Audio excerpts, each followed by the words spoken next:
You probably imagine British school to be something like this. Welcome to St. Cloyne's School for Children and Confused Adults. 9 a.m. and it's time for advanced English language expressions. Repeat after me. Oh. Oh! Very good. In the playground, it's time for some Whifflington. If you don't know the rules, simply imagine football played inside out inside a dodecagon. Now discard what you've just imagined and replace it with the rules of Whifflington. Up next, it's history. Okay, we've spent 6 weeks on the positive aspects of the British Empire. Now we'll cover the negatives. Some of it was a bit, dodgy. Some names. So that's the negatives. Now, that's not entirely accurate, but Britain does have a kind of fucked up school system that leads to a fucked up country full of fucked up people. The subtext of this video is, this is why we're like this, please forgive us. Britain has multiple types of schools. State schools, which are sort of normal and free, private schools, which you have to pay absolutely loads of money to go to, and then public schools, which you have to pay even more money to go to. And if you're thinking, hang on, why is the most private form of school called a public school? Well, correct. Don't expect anything to make sense in a country that contains multiple countries. Oh, and there's also grammar schools, which are a state school, but that you have to do a test to get into. I tried to get into one of these, but failed, but that has in no way made me bitter or affected my opinion on how fucking stupid they are. So about 94% of people in the UK went to a state school, including myself. And I went to quite a good state school in a nice area. So I'm in no way in this video trying to imply that I've had it hard. There's no diversity quota that I qualify for, and indeed there shouldn't be. I mean, I just said indeed, that's how posh I am.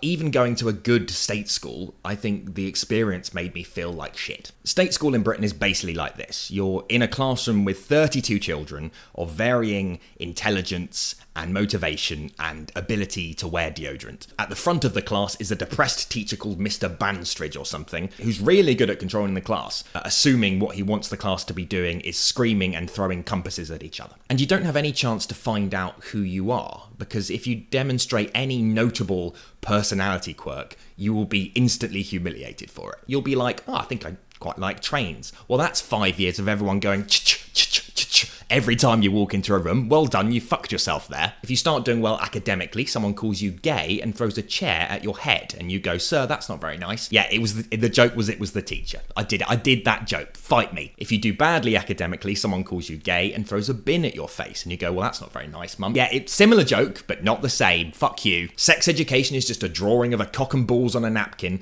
Anti-bullying week is about as effective as a Netanyahu-approved ceasefire, and 1 in 6 members of staff is a paedophile. Last year, children were taught to say no to strangers. Unfortunately, a local pervert caught onto the scheme and started asking negative questions, such as, would you like to not get in my car? This led to more than 1,000 incidents, or 17 per child.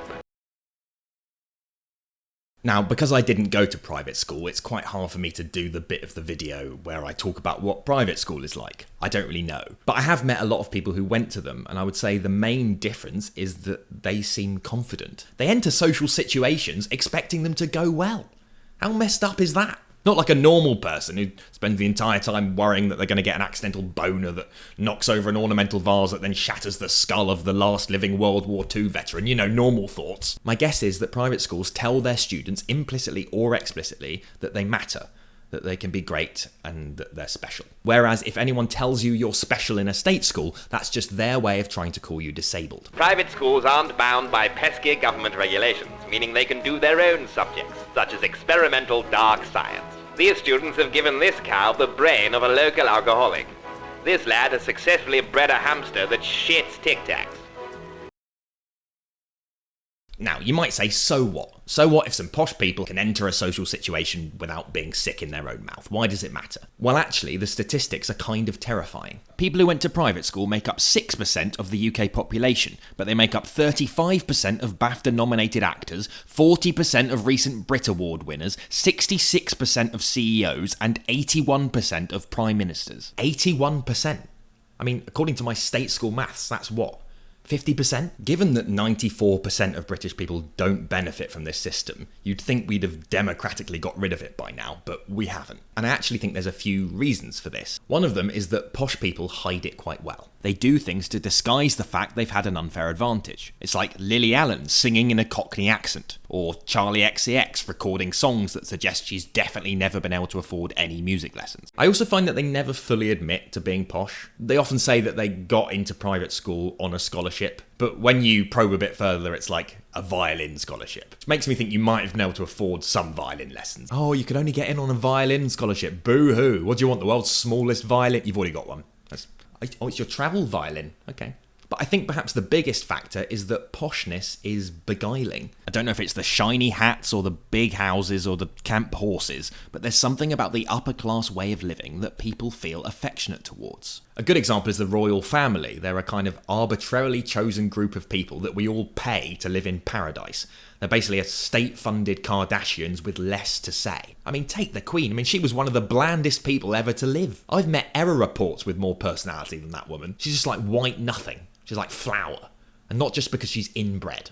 And yet, for some reason, she was absolutely adored. I mean, people banged on about her being the greatest ever monarch. It's not saying much, is it? I mean, it's like, prettiest cold sore. So maybe the upper classes get to keep being upper class because their existence seems like a big, shiny reality show that we want to keep watching, sadly. Anyway, as much as school destroyed my sense of self-worth, I am still very lucky in a lot of ways. I managed to go to a really good university. I have an okay job, and I have a very loving girlfriend. So maybe some of the damage that school did to me is being repaired. Here she is, actually. Hey, honey. Oh, for fuck's sake.